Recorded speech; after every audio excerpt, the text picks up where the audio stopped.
Tony, এই Tony, তোর মা হঠাৎ পড়ে গেছে, তুই তাড়াতাড়ি বাড়ি আয়। কি ব্যাপার? খেলা ছেড়ে কোথায় গেল? শুনতে পেলেন না ওর মা পড়ে গেছে তাই চলে গেল। কিন্তু এই ম্যাচটা আমাদের ম্যাচটা ইম্পর্টেন্ট না, ওর মা মানে আমার মা। আমিও খেলবো না, দরকার খেলাটা অন্যদিন হবে।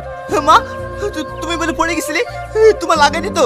আরে সেরকম কিছু হয়নি, সিঁড়িতে উঠতে গিয়ে পা ফসকে পড়ে গেছিলাম। তোর খেলা হয়ে গেল?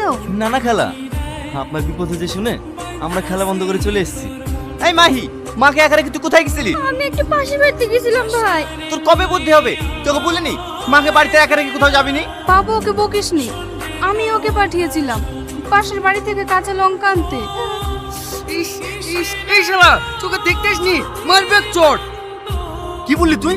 তোমার গায়ে হাত দিবি? একবার হাত দিয়ে দেখ, তোর হাত আর মুচুই ভেঙে দেবো। আর ছাড় তো, আমারই ভুল। ফালতু ওকে মারলি কেন বলতো? মারবো না মানে? তোকেও খারাপ কথা বলে আমার সহ্য হয় না, চট করে মাথাটা গরম হয়ে যায়। আর তোর সকাল থেকে কি হয়েছে রে? যখন দেখছি মন মরা। পরশুদিন বড় ম্যাচ, আর আজকে আমি মাকালি 7 দিনের জন্য কলকাতায় চলে যাচ্ছি। খেলার পরের দিন গেলে হবে না? তুই তো সবই জানিস, আমার খেলা থাকে না। আমার একটাই স্বপ্ন, আমি আমার মাকে দুনিয়ার আলো দেখাবই। ঠিক আছে, তোকে আমি বাধা দেবো না, তুই যা। কিরে, খেলা আমাদের ফোন করতে লাগলি যে? আমি খেলবো না, অন্য কাউকে খেলা। কলকাতা থেকে আসার পর দেখছি কেমন যেন হয়ে গেছে। এই তোর কি হয়েছে রে? কালকের ম্যাচের জন্য সবাই আলোচনা করছো এখানে, আর তুই এখানে ফোন নিয়ে ব্যস্ত। সবসময় খেলা খেলা বলতে আসিস শুনি তো, এইসব খেলাবেলা আমি খেলবো না, যা। হ্যাঁ তুমি বলো। এটা তুই কি বলছিস রে? যে খেলা ছাড়া তুই থাকতে পারতিনি, যেটা তোর স্বপ্ন, সেখানে তুই আজকে একটা থার্ড ক্লাস ম্যাচ জন্য ছেড়ে দিবি? মুখ সামনে কথা বলবি। তুই আমার ব্যাপারে না জেনে না শুনে কোন কথা বলতে আসবি? সর।